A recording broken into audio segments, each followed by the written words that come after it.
The Industrial Revolution was probably one of the greatest transformations in human history. Arguably, it has changed how humans live more than any event since the agricultural revolution. Industrialization, producing goods on a scale beyond what could be made in the home, has helped to shape the kind of work we do today.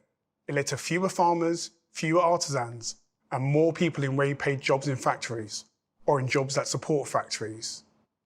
It changed where we live, moving us from rural villages or small towns into apartments and houses in big cities. It even influenced how our days are structured. The school bell and the factory whistle and shift work reshaped our understanding of time.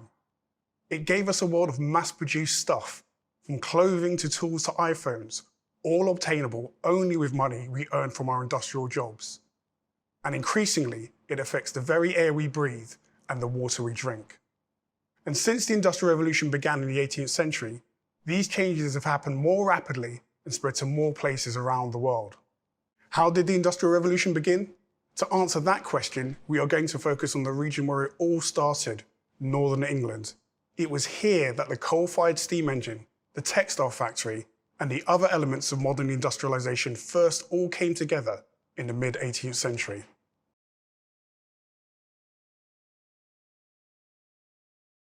But why was this part of England specifically at the heart of these incredible and turbulent transformations?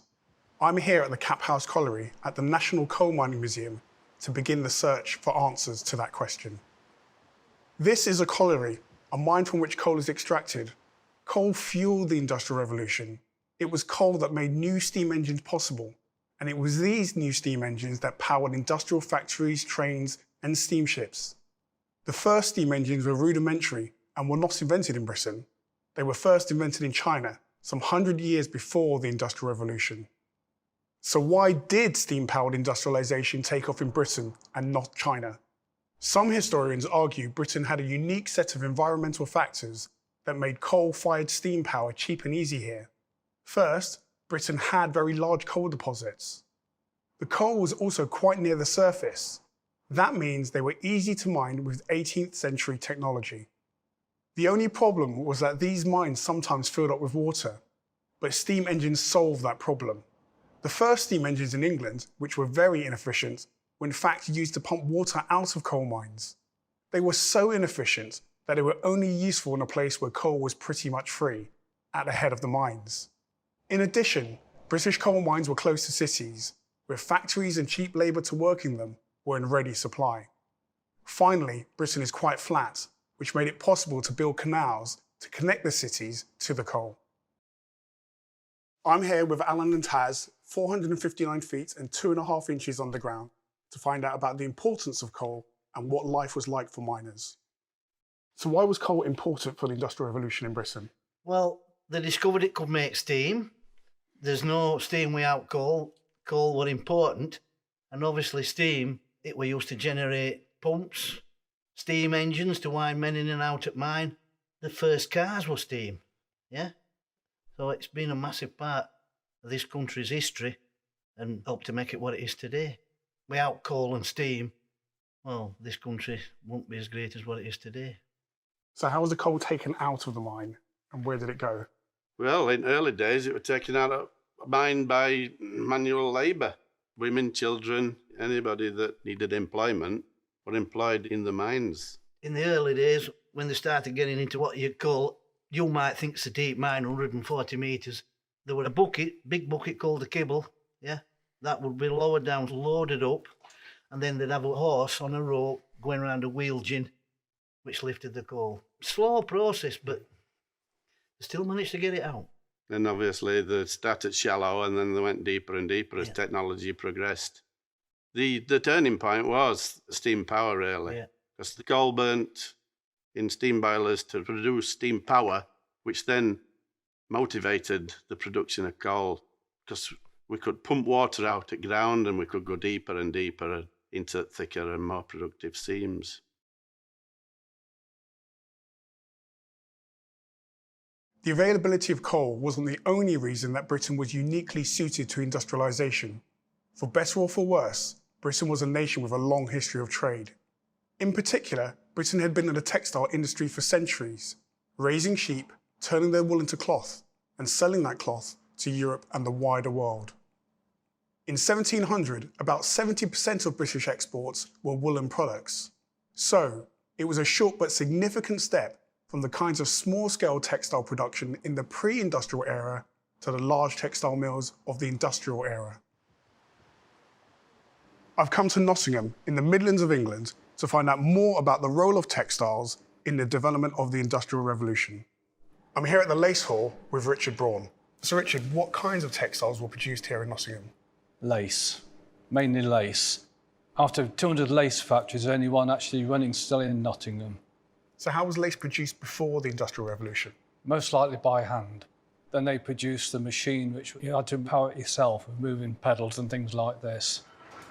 And then they produced the first lace machine, which was powered by a shaft driven by steam engine.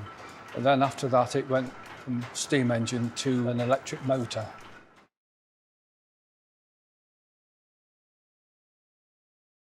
Beyond commodities, Britain had finance. Partly because of the long history of textile production, Britain had lots of merchants and other people who financed and made money from trade. These people became increasingly powerful in British government over many centuries. As a result, by the 18th century, British laws were very friendly to those in industry and trade. The country had a number of banks that supported new industrial ventures, and there were lots of laws to protect private property. The availability of finance and legal protections encouraged people in England to take risks and invest in new enterprises like factories. Some of the most important of the new laws were patent laws, which protected people's rights to profit from their new inventions, such as the machines that run the collieries and mills. Another reason that factory owners in England adopted machines so rapidly was because wages were so high here compared to many other parts of the world. As a result, it was too expensive to hire lots of people, so business owners looked for ways to save money by having machines do the work instead. You might consider the rise of AI and robots that do the work of humans today pretty similar thinking.